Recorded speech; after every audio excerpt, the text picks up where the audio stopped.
दोस्तों नमस्कार।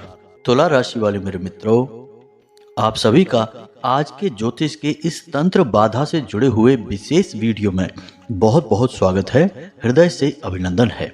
माता रानी आपकी हर एक मनोकामना पूरी करें और आपके हर एक कष्ट को तत्काल प्रभाव से समाप्त करें, ऐसी हम कामना करते हैं। दोस्तों, आपके घर के इस कोने में पड़ी हैं ये तीन बेहद खतरनाक और आपकी जिंदगी को तबाह और बर्बाद करने वाली चीजें। इन तीन चीजों को आपको आज इसी वक्त अपने घर से निकालकर बाहर फेंक देना चाहिए, क्योंकि आपके जीवन में जितनी भी नकारात्मकता है, जो भी दुष्परिणाम आपको मिल रहे हैं, उन सब में इन तीन चीजों का बहुत बड़ा योगदान है। दोस्तों, इन तीन चीजों में एक चीज ऐसी है जो कि जानबूझकर किसी और के द्वारा रखी गई है और यह बहुत ही भयंकर तांत्रिक चीज है। आपको इसके बारे में कोई जानकारी तक नहीं है, भनक तक नहीं है, लेकिन आप इसकी सजा अवश्य भोग रहे हैं। आपकी मेहनत का आपको फल नहीं मिल रहा है और समय समय पर जीवन में जो रुकावटें आ रही हैं, परेशानियां आ रही हैं, विवादित स्थितियां बन रही हैं, उन सब में कहीं ना कहीं इन तीन चीज़ों का बहुत बड़ा योगदान है। आपको इन तीन चीज़ों के बारे में पूरी जानकारी होना बेहद आवश्यक है, क्योंकि यदि आपने ऐसा नहीं किया कि इन चीज़ों को अपने से दूर नहीं किया, अपने घर से बाहर नहीं निकाला, तो आप कितनी ही मेहनत करें, पूजा पाठ करें, ना तो ईश्वर की कृपा और आशीर्वाद आपको मिल पाएगा और ना ही आपकी मेहनत का आपको सही फल प्राप्त हो पाएगा। उल्टा होगा यह कि कुछ विशेष ग्रह और नक्षत्र ऐसे हैं जो कि आपके ऊपर विपरीत प्रभाव डालेंगे और आपको परेशान करेंगे, विनाश लीला आपके जीवन में मचा देंगे। तो याद रखिए दोस्तों कि यदि आपने सतर्कता नहीं दिखाई तो यह वर्ष आपके जीवन का सबसे विनाशकारी वर्ष होगा। दोस्तों, हम आपको सारी बातें इन चीज़ों के बारे में बताएंगे। साथ ही साथ ग्रहों की बदलती चाल के अनुसार आपको कौन से जरूरी और कठोर कदम अपने जीवन में अब उठा ही लेने चाहिए, ताकि अब आपका भाग्य परिवर्तन हो और माता लक्ष्मी आपके घर में प्रवेश करें, आपके जीवन में निवास करें। जी हाँ दोस्तों, रुपए पैसे की तंगी आपके जीवन से हमेशा के लिए समाप्त हो जाए, क्योंकि दोस्तों अंत में हम सब मेहनत तो इसीलिए करते हैं कि हमारा जीवन आसान हो, भगवत कृपा प्राप्त हो और परिवार में शांति कायम रहे। और भगवान की कृपा और माता लक्ष्मी की कृपा के बिना यह सब कर पाना संभव नहीं है। याद रखिए कि भगवान भी उसी की मदद करते हैं जो स्वयं अपने लिए मदद करता है, या यूं कहें कि कर्म की शक्ति का उपयोग करता है। ऐसे लोग भगवान को बहुत प्रिय होते हैं। दोस्तों, आपके अंदर यह शक्ति कूट कूट कर भरी हुई है, लेकिन छोटी मोटी कमियां आपके अंदर अवश्य हैं। आप जो जरूरी काम होता है, अपना ध्यान उस पर कभी ठीक से लगा नहीं पाते हैं। दूसरा कि आप दूसरों की कही हुई बातों में बड़ी जल्दी आ जाते हैं। अब चाहे इसे आपके दिल का अच्छा होना कहें कि आप दूसरों का लिहाज करते हैं, उनको महत्व देते हैं, इस वजह से अपने जीवन के जरूरी फैसले भी दूसरों की राय लेने के बाद ही लेते हैं। लेकिन दोस्तों, आप समझते नहीं हैं, यह संसार बहुत ही स्वार्थी है। यहाँ लोग मुफ्त में तो सलाह भी नहीं देते, अपना मतलब पहले सिद्ध करते हैं, बाद में दूसरों के बारे में सोचते हैं। तभी आपके साथ हमेशा यह होता है कि आप जब जब दूसरों की सलाह लेकर कार्य करते हैं, नुकसान में ही रहते हैं। इसलिए हम आपसे कह रहे हैं कि इस वीडियो में जो बातें हम आपको बताने जा रहे हैं, जिन चीज़ों के बारे में आपको हम बताने जा रहे हैं, पहले आप इन कार्यों को अपने जीवन में शामिल करिए। कहने का मतलब यह है कि इन चीज़ों को अपने जीवन से दूर करिए, फिर कर्म की शक्ति का प्रयोग करिए, फिर देखिए आपके जीवन में कैसे चमत्कार होते हैं, भगवान की कृपा कैसे आपको जीवन भर लगातार प्राप्त होती रहती है।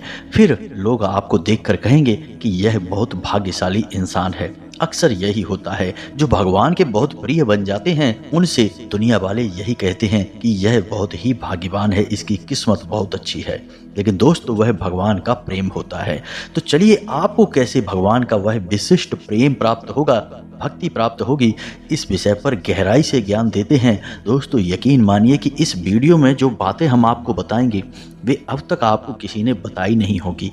ऐसे ऐसे शक्तिशाली, प्रभावशाली उपाय और क्रियाएं हम आपको बता देंगे, जिनको आपको एक बार करने मात्र से ही जीवन भर लाभ प्राप्त होगा। क्योंकि हमने जीवन को गहराई से पढ़ा है, लोगों की तकलीफ़ों को गहराई से समझा है और इसी वजह से हम मेहनत करके ऐसे गुप्त उपाय निकाल कर लाते हैं जो 100% कारगर होती हैं। बस ज़रूरत होती है तो आपको इन उपायों पर विश्वास करने की और अपने जीवन में सही तरीके से प्रयोग करने की।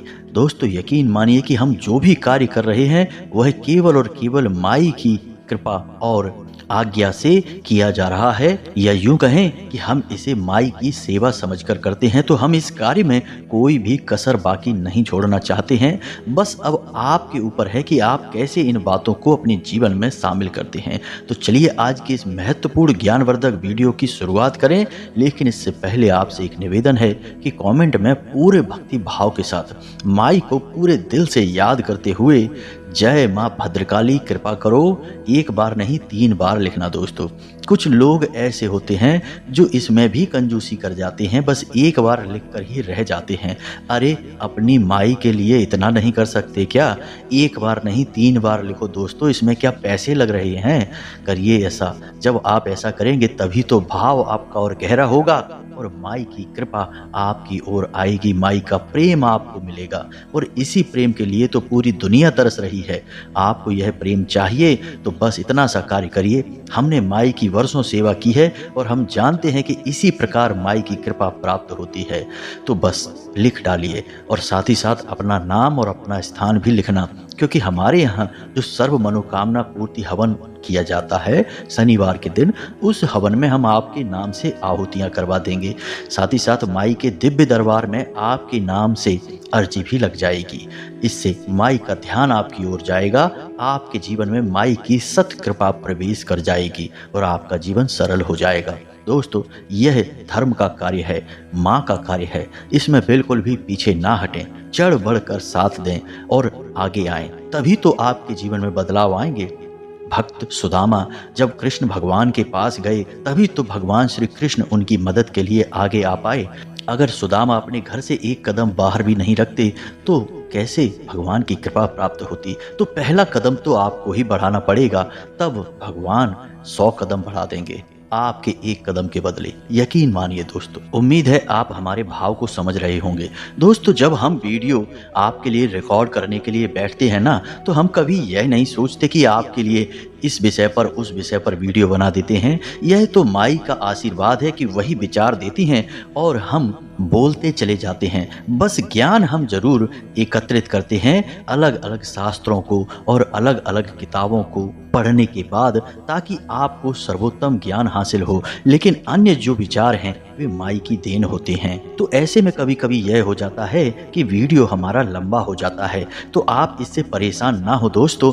अंत में सब कुछ जो आपको प्राप्त होगा वह सर्वोत्तम और शुद्ध होगा और आपके जीवन में चमत्कारी बदलाव लाने वाला होगा, क्योंकि हमारा प्रयास बेहद सच्चा होता है और दिल से किया गया होता है। दोस्तों, हम केवल हवाई बातें नहीं करते, फॉर्मेलिटी नहीं करते हैं, सच में आपकी मदद करना चाहते हैं। तो चलिए दोस्तों, अपने मूल विषय पर आते हैं और आपको बताते हैं कि वो कौन सी 3 चीजें हैं जो आपके घर के अलग अलग स्थान पर रखी हुई हैं और आपके जीवन में घोर नकारात्मकता को भरती चली जा रही हैं और आप समझ भी नहीं पा रहे हैं। तो ध्यान से सुनिए दोस्तों, हर एक बात आपके जीवन के बदलाव के लिए है।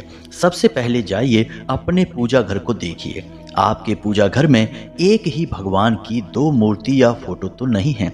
यदि हैं तो कोई बात नहीं है, लेकिन कहीं वे सामने एक दूसरे के आमने सामने तो नहीं रखी हैं। यदि ऐसी स्थिति है तो यह आपके लिए नकारात्मक स्थिति उत्पन्न करती है तो देवी देवताओं की तस्वीर ही, परंतु आपको यह नकारात्मक प्रभाव देगी। इससे आपके मानसिक सुकून चला जाएगा, धन रुपए पैसे की दिक्कत रहेगी। सबसे बड़ी बात कि परिवार में कलेश और कलह का माहौल बना रहेगा। तो यह आप देख लीजिए। इसी के साथ साथ कोई बेहद पुरानी फोटो या मूर्ति जो कि छत बिच्छत हो चुकी है, यानी टूट फूट गई है, थोड़ी सी कट फट गई है। लोग अपने प्रेम के वशीभूत होकर ऐसी तस्वीरों को भी अपने पूजा घर में शामिल रखते हैं। लेकिन दोस्तों, यह फोटो या तस्वीर खंडित हो चुकी है और यह नकारात्मक ऊर्जा उत्सर्जित कर रही है। अब जितना आप इस मूर्ति या फोटो की पूजा करेंगे उतना ही आप अपने लिए मुसीबत मोल लेंगे, यानी परेशानी में पड़ते चले जाएंगे। फिर आप कहेंगे कि हम इतनी पूजा पाठ कर रहे हैं फिर भी इतनी परेशानी क्यों आ रही है। तो दोस्तों, आप ऐसी फोटो या मूर्तियों को उठाकर बाहर निकालिए और इन्हें बहते हुए जल में प्रवाहित कर दीजिए।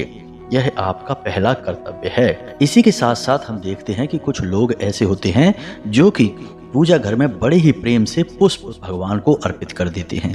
इसमें कोई बुराई भी नहीं है, पुष्प अर्पित किया जाता है। लेकिन लोग गलती यहाँ पर कर देते हैं कि उन पुष्प को लंबे समय तक वहीं पड़े छोड़ देते हैं। अब इनसे होता क्या है दोस्तों, तो समझिए, हम मंदिर में या भगवान को पुष्प चढ़ाते ही क्यों हैं? पुष्प जीवन का प्रतीक हैं, ऊर्जा का प्रतीक हैं। इसी वजह से पुष्प का पूजा पाठ में प्रयोग किया जाता है, क्योंकि हम भगवान को ऊर्जा स्वरूप अर्पित करते हैं। लेकिन जहाँ ताजे पुष्प ऊर्जा का प्रतीक होते हैं, जीवन का प्रतीक होते हैं, वहीं बासे पुष्प यानी मुरझाए हुए पुष्प मृत्यु का प्रतीक होते हैं, आजीवन का प्रतीक होते हैं। तो अब आप अपने पूजा स्थल में यदि मृत पुष्प रखेंगे, मुरझाए हुए पुष्प छोड़ देंगे, या अपने पूजा घर के आसपास किसी कटोरी में, छोटे से पात्र में उन पुष्प को पड़े छोड़ देंगे, तो फिर आपने मृत्यु के प्रतीक को अपने घर में, अपनी पूजा स्थल में, यानी कि घर के सबसे पवित्र स्थान में जगह दे रखी है। तो अब इससे क्या होगा? घोर नकारात्मक ऊर्जा आपके जीवन में शामिल हो जाएगी। इसी के साथ साथ दोस्तों, आपकी पूजा पाठ का आपको फल मिलना भी बंद हो जाएगा। लेकिन इन सब से कहीं ज़्यादा खतरनाक बात यह है कि बीमारियों का और ग्रह क्लेश का आपके जीवन में हमेशा के लिए वास हो जाएगा। तो आप इस गलती को कभी ना करें। इन पुष्प को तुरंत अपने पूजा घर से निकाल कर बाहर कर दें। कुछ समय के लिए पूजा घर में छोड़ें, लेकिन कुछ समय के बाद, यानी कि जब आपके पुष्प मुरझाने लगें, ठीक उसी समय आप उन्हें अपने पूजा घर से निकाल दें, घर से ही बाहर निकाल दें। अब उन्हें जमीन में ना फेंकें, किसी अच्छे स्थान पर रख दें या फिर उन्हें मिट्टी में दबा दें। सर्वोत्तम तो यही रहेगा। अब ठीक इसी के साथ साथ दोस्तों, हम आपको बता दें, शीशा या फिर कांच, ये ऐसी चीज है जो हर इंसान के घर में होती है, हमारे और आपके सभी के। लेकिन हम इसके बारे में बहुत ही कम ज्ञान रखते हैं।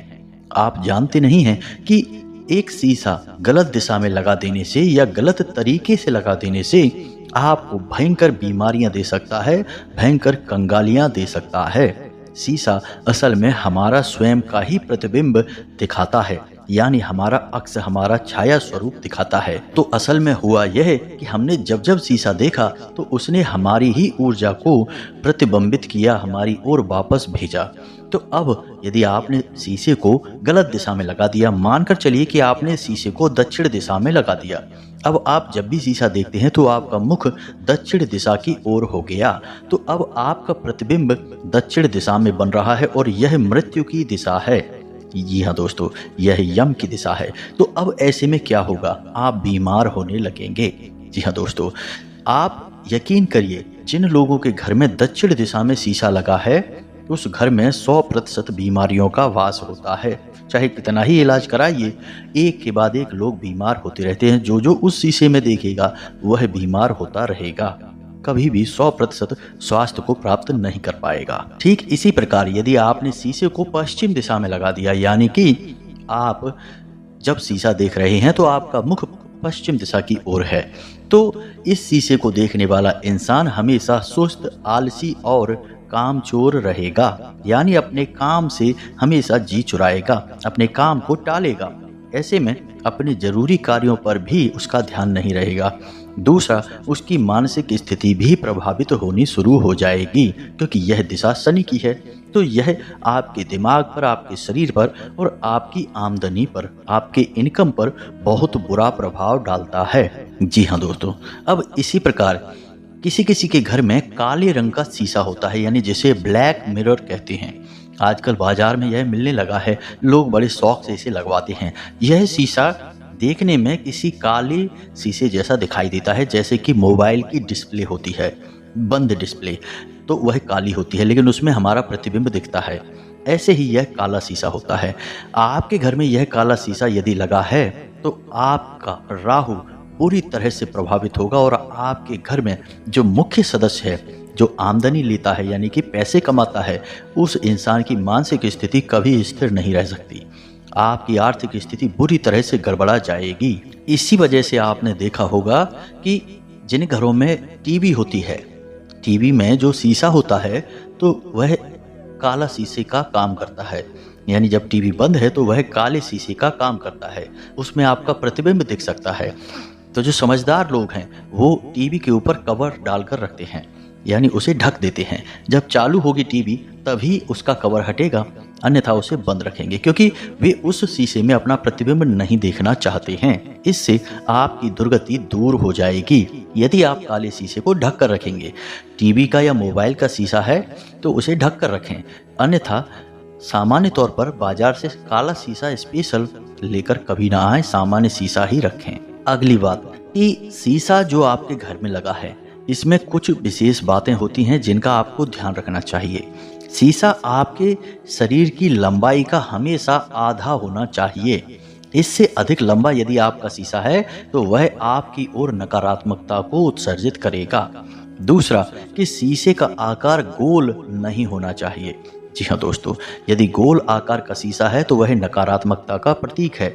शीशे को हमेशा चौकोर होना चाहिए। उसके जो किनारे होते हैं वे थोड़े से गोल हो सकते हैं, लेकिन पूरे शीशे का आकार गोल या अंडाकार नहीं होना चाहिए। तो ये तो थी शीशे के बारे में जानकारी।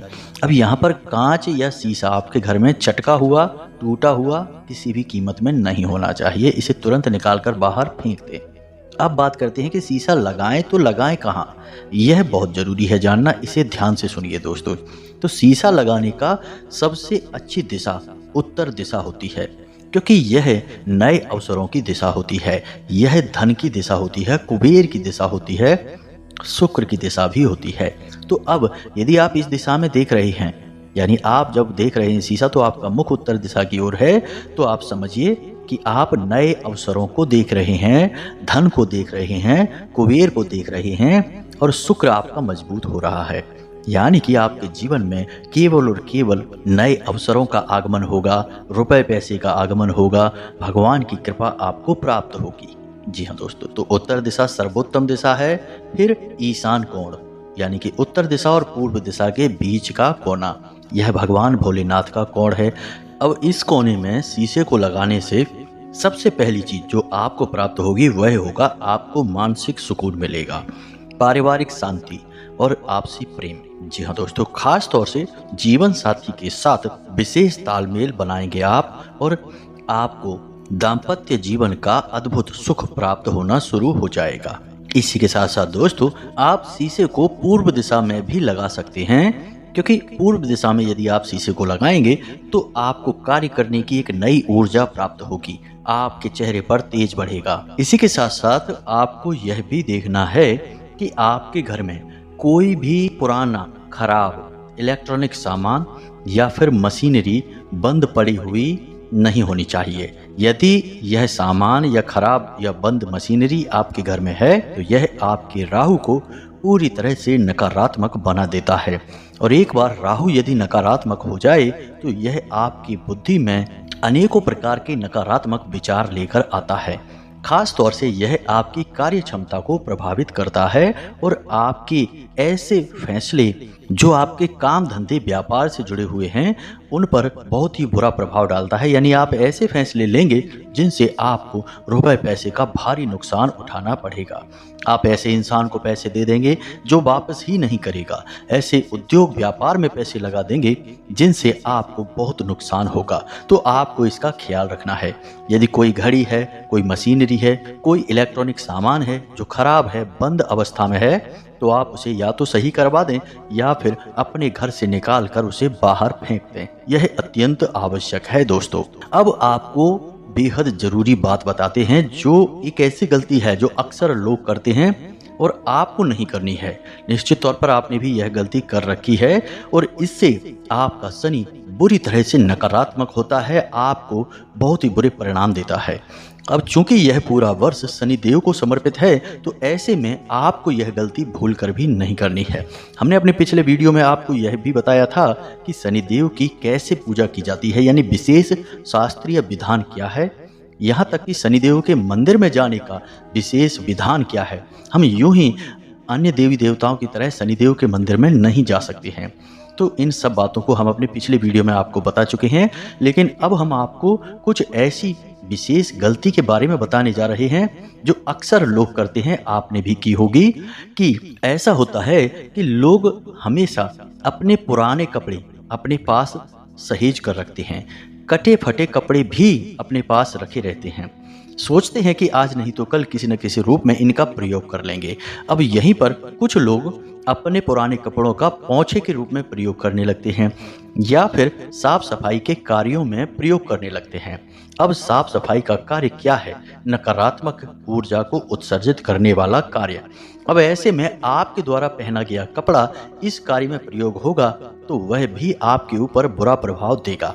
इसका कारण यह है कि आपने लंबे समय तक उस कपड़े को अपने शरीर से लगा कर रखा है। आपके शरीर की ऊर्जा उस कपड़े के रेशे रेशे में प्रवाहित हो रही है। इसी वजह से आपने देखा होगा कि हिंदू धर्म में, हमारी सनातनी परंपरा में, जब इंसान की मृत्यु हो जाती है तो उसके कपड़े तक जल में प्रवाहित कर दिए जाते हैं या फिर यूं ही छोड़ दिए जाते हैं। उन्हें कोई इंसान पहनता नहीं है क्योंकि उन कपड़ों में उस इंसान की ऊर्जा है। तो जब आपके द्वारा पहने गए कपड़ों का दुरुपयोग होगा, यानी कि उनका पोंछे में या सफाई के कार्य में प्रयोग होगा, तो यह आपके जीवन को बुरी तरह से प्रभावित करेगा। तो अब आपको ध्यान देना है कि आपके पास पुराने कपड़े जिन्हें अब आप पहनते नहीं हैं या फटे हुए कपड़े हैं तो उन्हें आप घर से बाहर निकाल दें, फेंक ही दें तो ज़्यादा बेहतर रहेगा। उन्हें किसी को दान ना दें, पहनने के लिए, इस्तेमाल करने के लिए ना दें। दूसरा, आपके जूते। लोग अक्सर जूतों के मामले में भी ऐसा करते हैं कि अपने पुराने फटे हुए जूते भी घर में रखे रहने देते हैं। नए जूते ले आए हैं, उनको पहनना शुरू कर दिया है, लेकिन पुराने जूतों को भी पता नहीं क्यों अपने घर में संभाल कर रखते हैं। यह आपके शनि को खराब करता है और आपके जीवन में परेशानियों को शामिल कर देता है। तो फटे पुराने जूतों को आपको पहले तो प्रयोग ही नहीं करना है। दूसरा कि आपको ऐसे जूते आपके घर में यदि रखे छोड़ दिए हैं तो उन्हें उठाकर बाहर फेंक देना है। बस इन सब बातों का आप ध्यान रखिए, आपकी ग्रह दशा सुधरेगी, आपके जीवन में उन्नति आएगी। जो बातें हमने आपको वीडियो में बताई हैं, उम्मीद है आप इन बातों का प्रयोग करेंगे, अपने जीवन की ऊर्जाओं को सकारात्मक बनाने का प्रयास करेंगे, क्योंकि सारा खेल जीवन में ऊर्जाओं का है। हम पूजा पाठ करते हैं, भगवान की भक्ति करते हैं तो हमें सकारात्मक ऊर्जाओं का आशीर्वाद मिलता है और हम भगवान की कृपा के पात्र बनते हैं। यदि हमारे आसपास नकारात्मक ऊर्जाओं का आवरण बना रहेगा तो हमारा जीवन किसी भी शुभ कार्य में लिप्त नहीं हो सकता, हम कोई भी अच्छा कार्य कर ही नहीं पाएंगे। तो आपको ऊर्जाओं को संतुलित करना ही पड़ेगा, तभी आपके जीवन में उद्धार होगा। भगवान की भक्ति करें, मन में आस्था और विश्वास बनाए रखें, तभी आपका जीवन सुंदर होगा। इसी के साथ साथ आज के इस वीडियो में विराम देते हैं। यदि कोई प्रश्न हो आपके मन में तो कमेंट करके पूछें, हम आपके प्रश्नों के जवाब देने की पूरी कोशिश करेंगे। कमेंट में पूरे भक्ति भाव के साथ जय माँ भद्रकाली कृपा करो, जय शनिदेव कृपा करो अवश्य लिखना। माँ भद्रकाली और शनिदेव आपके जीवन में सद्गति लेकर आएंगे। मिलते हैं अगले ज्ञानवर्धक वीडियो में, तब तक के लिए धन्यवाद। जय माता की।